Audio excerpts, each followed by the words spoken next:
Muito bem, meus caros. Após superarmos todos os temas práticos do novo Código Florestal, agora vou começar a conversar com vocês sobre uma outra lei muito importante em direito ambiental, que é a Lei 9985 de 2000, a Lei do Sistema Nacional de Unidades de Conservação. Então vamos para a prática em unidades de conservação. Começando pela sua previsão constitucional, que vocês já conhecem, já falamos sobre ela, que é o artigo 225, parágrafo 1º, inciso 3º. Para assegurar a efetividade desse direito, incumbe ao poder público definir em todas as unidades da federação espaços territoriais e seus componentes a serem especialmente protegidos, sendo a alteração e a supressão permitida somente através de lei, sendo vedada qualquer utilização que comprometa a integridade dos atributos que justifiquem a sua proteção. Há uma discussão muito interessante com relação a esse assunto até hoje, pendente no Supremo Tribunal Federal. Percebam que, para reduzir ou para suprimir unidades de conservação, a Constituição Federal reserva a lei ordinária essa formalização. Cabe à lei ordinária, então deve passar pelo crivo do Congresso Nacional, ou no caso de Assembleia Legislativa, em âmbito estadual, ou de Câmara de Vereadores, em âmbito municipal. Mas deve ser por meio de lei ordinária. Para reduzir ou suprimir unidade de conservação, como isso traz perda ambiental, só por meio de lei ordinária. Agora, o que se está discutindo no Supremo hoje, já há decisões em casos específicos, né, mas sem repercussão geral. O que se discute é sobre a possibilidade de medida provisória veicular matérias de redução e supressão de vegetação. Será que MP pode veicular esse tipo de assunto? Bom, de acordo com o artigo 62, a medida provisória se converte em lei ordinária, né? Então, assim, formalmente, parece-nos que poderia. O ponto é que o Supremo, em decisões esporádicas ainda, tem decidido que somente lei ordinária é veículo normativo possível de ser utilizado para fins de redução ou supressão de áreas de unidades de conservação. Medida provisória depende de relevância e urgência nos termos do artigo 62. E para o Supremo, a redução ou a supressão de unidade de conservação não tem sequer relevância nem urgência. Aí você pode me perguntar, Rafa, legal, deu para entender. Reduzir e suprimir só por meio de lei ordinária e lei de iniciativa do Poder Legislativo. Agora, e para criar ou ampliar, vai precisar de lei também? Não. Vejam, a Constituição nada fala. Por quê? Porque a Constituição incentiva a criação e a ampliação, de modo que a criação e ampliação pode ocorrer por ato do Poder Executivo, notadamente um decreto. Notadamente é utilizado o decreto. Tá bom? Então, muita atenção sobre o aspecto formal, vinculado aqui a uma obrigação constitucional para redução, supressão, criação ou ampliação de unidades de conservação. Aqui está a listinha em nosso material para que vocês estudem. Ó, criação pode ser por ato do Poder Executivo, assim como ampliação. Por outro lado, extinção ou redução somente por meio de lei ordinária específica. Medidas provisórias não podem. Agora, um tema legal de nós conversarmos, e a transformação? O que é a transformação? É transformar unidade de conservação de uso sustentável em unidade de conservação de proteção integral, ou o contrário, né? Transformar a unidade de proteção integral em uso sustentável. Isso pode ser feito? Pode. Só que, no caso de unidade de conservação de uso sustentável para proteção integral, há ganho ambiental, e por isso pode ser por ato do Poder Executivo. Por outro lado, quando se transforma a proteção integral em uso sustentável, perde-se qualidade ambiental, e com isso só pode ser feito por meio de lei ordinária. Quando se for criar uma unidade de conservação, o que é importante você observar para verificar se o ato de criação é nulo e gerando, por isso, direito aí para o seu cliente que está tendo a sua área desapropriada. O que deve constar nesse ato de criação? Deve constar a denominação, a categoria de manejo, os objetivos, limites, a área da unidade e o órgão responsável pela sua administração. Deve constar eventual população tradicional beneficiária, no caso de reservas extrativistas e de reserva de desenvolvimento sustentável. Deve constar ainda a população tradicional residente, quando couber, no caso de florestas nacionais, florestas estaduais ou florestas municipais, e as atividades econômicas de segurança e de defesa nacional envolvidas. Antes de criar a unidade de conservação, compete ao órgão proponente, ou seja, compete à União, aos estados ou aos municípios, elaborar estudos técnicos preliminares e também, quando for o caso, realizar consulta pública e demais procedimentos administrativos necessários. Essa consulta pública tem por objetivo subsidiar a definição da localização, da dimensão e dos limites mais adequados para a unidade, e também essa consulta pública deve ser feita mediante reuniões públicas a critério do órgão ambiental competente ou outras formas de oitiva da população local, como, por exemplo, audiências públicas com outras pessoas e outras partes interessadas. Conceito. O que é uma unidade de conservação? Bom, unidade é um termo que vocês vão perceber muito na prática do direito ambiental, ele é muito comum. É muito comum falarmos em unidade de conservação no nosso dia a dia, mas pouca gente entende o seu conceito, né? Então vamos partir da análise da Lei 9985 do conceito de unidade de conservação.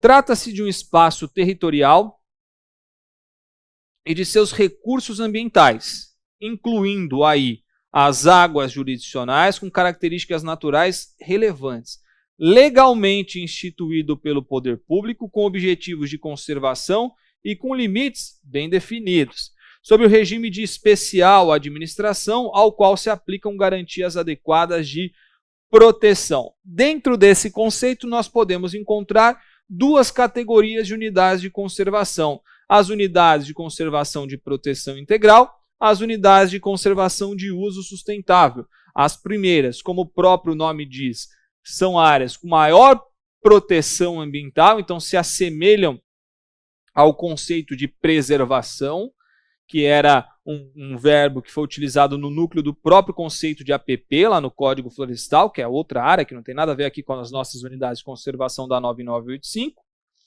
E as áreas de uso sustentável, cujo verbo é conservar, ou seja, são áreas que permitem o desenvolvimento de atividades econômicas de manejo sustentável. Percebam aqui em relação aos conceitos trazidos pela lei. O objetivo básico das unidades de proteção integral é preservar a natureza, sendo admitido apenas o uso indireto dos seus recursos naturais. E quais são esses usos indiretos?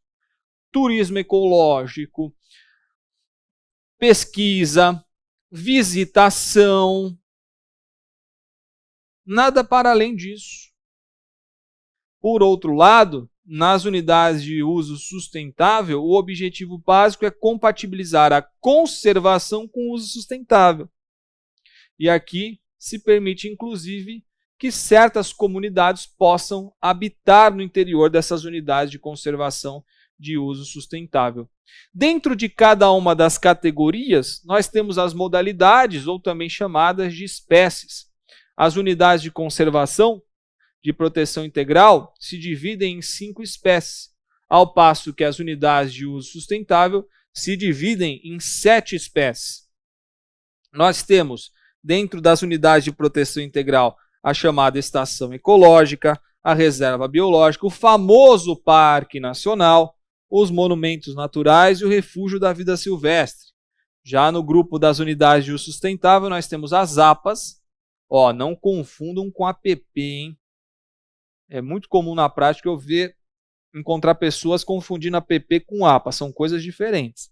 A APP está lá no Código Florestal, a APA está aqui na Lei 9985 de 2000.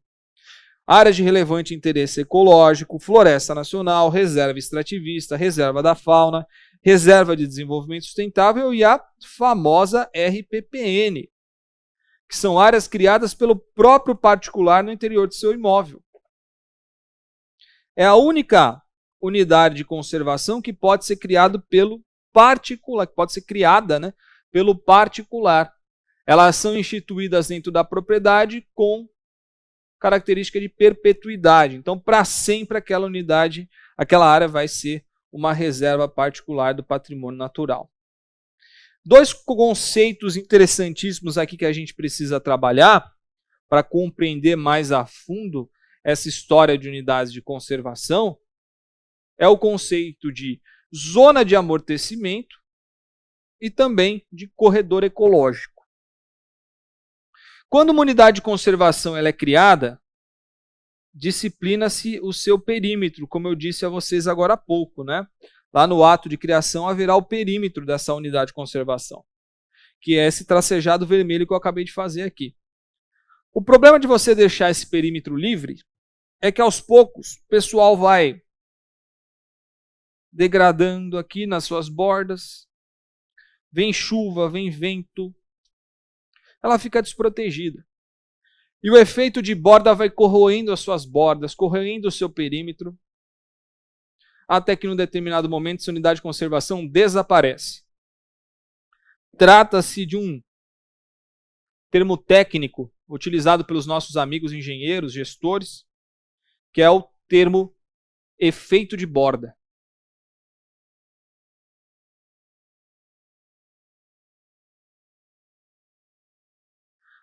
A zona de amortecimento, que é colocada ao redor dessa unidade de conservação, serve de escudo ao efeito de borda. Nessa zona de amortecimento, as atividades humanas estão sujeitas às normas e restrições específicas. Aqui não há proibição de exercício de atividade econômica, desenvolvimento social, mas há restrições. E o objetivo é minimizar os impactos negativos sobre a unidade, ou seja, minimizar os chamados efeitos de borda. Toda e qualquer unidade de conservação precisa manter no seu entorno as chamadas zonas de amortecimento, todas, menos duas. As áreas de proteção ambiental, as APAs, e as RPPNs. Todas, menos essas duas, precisam manter no seu entorno as zonas de amortecimento. E depois, um outro conceito é de corredor ecológico. A lei, ela fomenta a criação de corredores entre unidades de conservação. Desculpem aqui tomar um golinho d'água, mas como nós estamos gravando bastante aqui hoje, eu estou com a garganta um pouquinho seca. Senão já eu estou sem voz aqui para a gente conversar. O corredor ecológico permite a junção, ó, o corredor está aqui, ó, de uma unidade de conservação com outra. E isso facilita, por exemplo, o fluxo de fauna e flora. Vamos supor que o animal que tenha seu habitat aqui, ele queira chegar até esse outro maciço florestal. Se você não tem um corredor ecológico, ele vai passar por essa área produtiva, essa área antrópica. E eu não vou saber o termo correto. É uma área cuja intervenção já ocorreu, né? Uma área destinada a atividades humanas. Ao passar por essa área, certamente esse animal vai sofrer, ou vai se perder, vai entrar na cidade, vai entrar no município e vai acabar sendo caçado, né? Até por conta do risco de morte que ele pode causar à população humana. Para que não haja esse impacto negativo para a fauna, é que se cria esses corredores ecológicos. O corredor ecológico permite, inclusive, o desenvolvimento da flora, porque aqui você vai ter todo um fluxo gênico de uma área para outra. É como se essa área dobrasse de tamanho, triplicasse de tamanho, né? Dependendo aí do perímetro das unidades de conservação. Então, a lei incentiva bastante a formação de corredores ecológicos entre unidades de conservação. E também incentiva a formação desses corredores ecológicos com áreas de reserva legal em imóveis rurais, com áreas de preservação permanente, formando aí quase que uma estrada, né, de vegetação para que haja todo esse fluxo gênico. Pensa aí numa cidade que você vai criando ciclovias. O importante é que uma ciclovia se ligue à outra, porque senão o ciclista vai ter que passar por uma avenida cheia de carro, vai correr o risco de ser atropelado. Tá bom? Vamos lá, vamos prosseguir. Temos muita coisa para falar ainda hoje aqui sobre unidades de conservação. Taxa de visitação, algo que é muito comum nas unidades de conservação. Qualquer unidade pode cobrar taxa de visitação? Não. Somente as unidades de proteção integral. Então você aí que é procurador e que está representando o município, estado ou mesmo a União, emita pareceres com relação à plausibilidade da cobrança de taxa de visitação em unidade de conservação apenas se essa unidade for de proteção integral. As unidades de uso sustentável não permitem a cobrança de taxa de visitação. Outra coisa, essa taxa tem suas receitas vinculadas. Todos os recursos obtidos pelas unidades de conservação de proteção integral mediante cobrança de taxa de visitação e outras rendas decorrentes de arrecadação, serviços e atividades da própria unidade, serão aplicados conforme os seguintes critérios. Até 50% do que é arrecadado e não menos do que 25% na implementação, manutenção e gestão da própria unidade. Então, de 25% a 50% do que é recebido deve ser aplicado na implementação, manutenção e gestão. Até 50% e não menos do que 25% na regularização fundiária, ou seja, no pagamento das desapropriações que encontram-se pendentes. E 3, até 50% e não menos do que 15% na implementação, manutenção e gestão de outras unidades de conservação de proteção integral. Então, as receitas obtidas com a cobrança de taxa de visitação e de outras rendas decorrentes de arrecadação, serviços e atividades da própria unidade devem ser aplicados conforme esses 3 critérios aqui que lhes apresentei. Critérios e percentuais. Para fecharmos esse bate-papo, eu quis deixar esse final inteiro da aula dedicado à chamada compensação ambiental.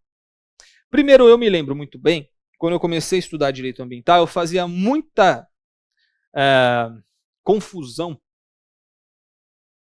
sobre a compensação ambiental aqui da Lei 9985, regulamentada pelo Decreto 6848 de 2009, com a compensação ambiental prevista lá no artigo 66 do Código Florestal, que vocês já conhecem. Uma coisa, amigos, não tem nada a ver com a outra. Em que pese o nome ser o mesmo, compensação ambiental, a compensação do Código Florestal visa regularizar a área de reserva legal.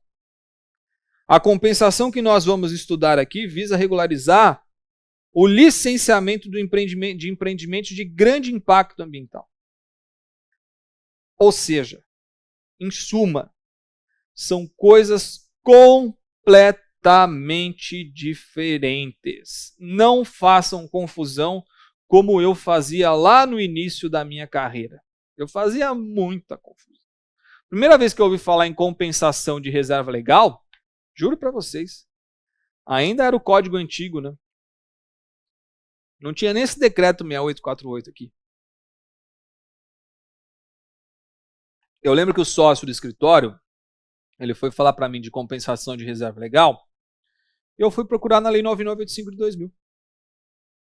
Porque no código antigo não se falava muito em compensação de reserva. Isso vem ganhando mercado agora. A gente falava em compensação já é direto lá na Lei 9985 de 2000. Mas vamos lá. Dado esse recadinho aqui, para vocês não cometerem a mesma confusão que eu cometi no passado, nos casos de licenciamento ambiental de empreendimentos de grande impacto, assim considerados pelo órgão ambiental competente, com fundamento em estudo de impacto ambiental e relatório de impacto ao meio ambiente, vocês sabem, né, por uma imposição constitucional contida lá no artigo 225 parágrafo 1º, inciso 4º da Constituição, todo empreendimento de significativo impacto ambiental precisa passar por prévio EIA-RIMA. Continuando. No caso de licenciamento desses empreendimentos, o empreendedor é obrigado a apoiar a implantação e manutenção de unidade de conservação do grupo de proteção integral, de acordo com o disposto nesse artigo e no regulamento desta lei. Então você vai exercer empreendimento ou atividade de grande impacto ambiental, você vai precisar dar uma compensação ambiental por ele. E essa compensação, dentre outras compensações que o órgão pode estipular, será a implementação e manutenção de uma unidade de conservação de proteção integral. Ou seja, de um refúgio da vida silvestre, de um monumento natural, de um parque nacional, de uma reserva biológica ou mesmo de uma estação ecológica.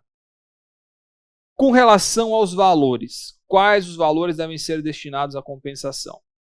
O montante de recursos a ser destinados pelo empreendedor para esta finalidade não pode ser inferior a 0,5% dos custos totais previstos para a implantação do empreendimento, sendo o percentual fixado pelo órgão ambiental licenciador de acordo com o grau de impacto ambiental causado pelo empreendimento. Então ele tem uma base de cálculo aqui, né? O valor não pode ser inferior a 0,5% dos custos totais relacionados à implantação do empreendimento. Ao órgão ambiental licenciador compete definir as unidades de conservação a serem beneficiadas, considerando as propostas apresentadas no EIA-RIMA e ouvido o empreendedor, podendo inclusive ser contempladas a criação de novas unidades de conservação. Ou você investe o dinheiro em uma unidade que já existe, ou você investe na criação de uma nova unidade de conservação de proteção integral. Quanto ao cálculo, o valor da compensação ambiental, que nós chamamos aqui na equação de CA, será calculado a partir do produto do grau de impacto com o valor de referência, de acordo com a fórmula a seguir. CA é o valor da compensação ambiental, então é o valor que deverá ser dispendiado pelo empreendedor. VR é o somatório dos investimentos necessários pela implantação do empreendimento, não incluídos nesses investimentos,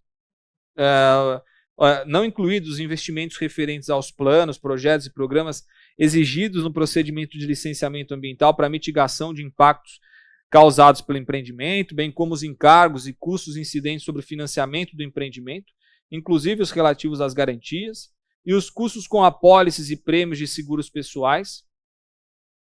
As informações necessárias ao cálculo do VR deverão ser apresentadas pelo empreendedor ao órgão licenciador antes da emissão da licença de instalação. Então vejam, aqui no VR será calculado todo o custo para a implantação do empreendimento.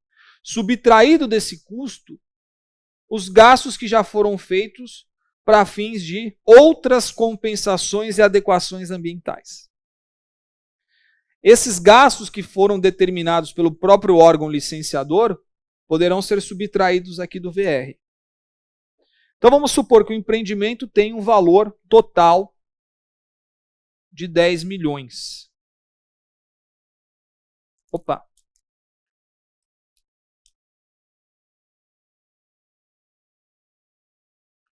E suponhamos que, a partir das condicionantes estipuladas para fins de compensação ambiental pelo órgão competente, ele vai ter que gastar R$1 milhão. Então o VR será de 9 milhões. Então nós teremos aqui, ó, CA igual 9 milhões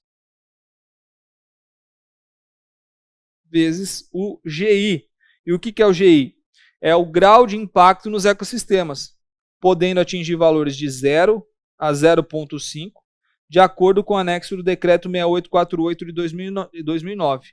O EIA-RIMA deve conter as informações necessárias para se apontar qual que vai ser esse percentual. Então vamos supor que seja um percentual de 0,1%.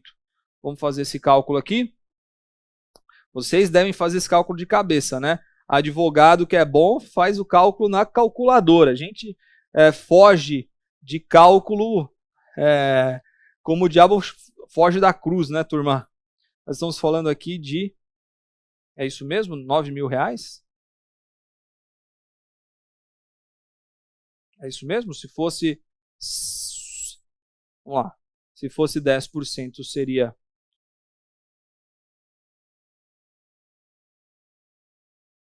Se fosse 10% seria 900 mil. Se fosse 1% seria 90 mil. Como é 0,1%, são 9 mil. Maravilha, 9 mil. Vejam, esse valor está correto? Lembrando que ele não pode ser inferior a 0,5% dos custos totais. 0,5%. Quanto que é 0,5%? Os custos totais são de 9 milhões vezes 0,5%.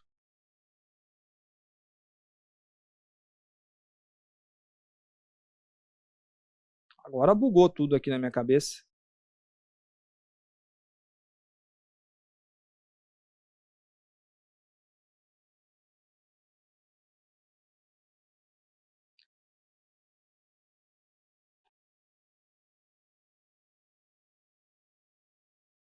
R$45 mil. Não é isso? 0,5%? Ou melhor, 0,5%. É isso aí. 45 mil. Então esse valor está abaixo. O CA aqui ficou abaixo. Vai precisar regularizar. Ele vai pagar o valor mínimo de 45 mil. Gente, a par dessas contas aqui, que um advogado está tentando fazer aqui com vocês de cabeça, para tentar chegar a uma resposta numérica, a par dessas contas que podem estar todas erradas, e depois de finalizar a gravação eu vou ficar com isso na cabeça. Não levem em consideração meus números aqui, tá? Eu acho que todos vocês aí da área do direito têm a mesma dificuldade que eu tenho com números, especialmente com esse volume de zeros aqui, multiplicados por decimais, né? Um negócio absurdo, absurdo. Se dividir, então, aí ferrou de vez. Engenheiro faz isso aqui, essa conta assim em segundos. A gente leva horas para fazer uma conta boba dessa, inclusive com a calculadora. Mas deu para vocês entenderem como é que funciona essa sistemática do cálculo?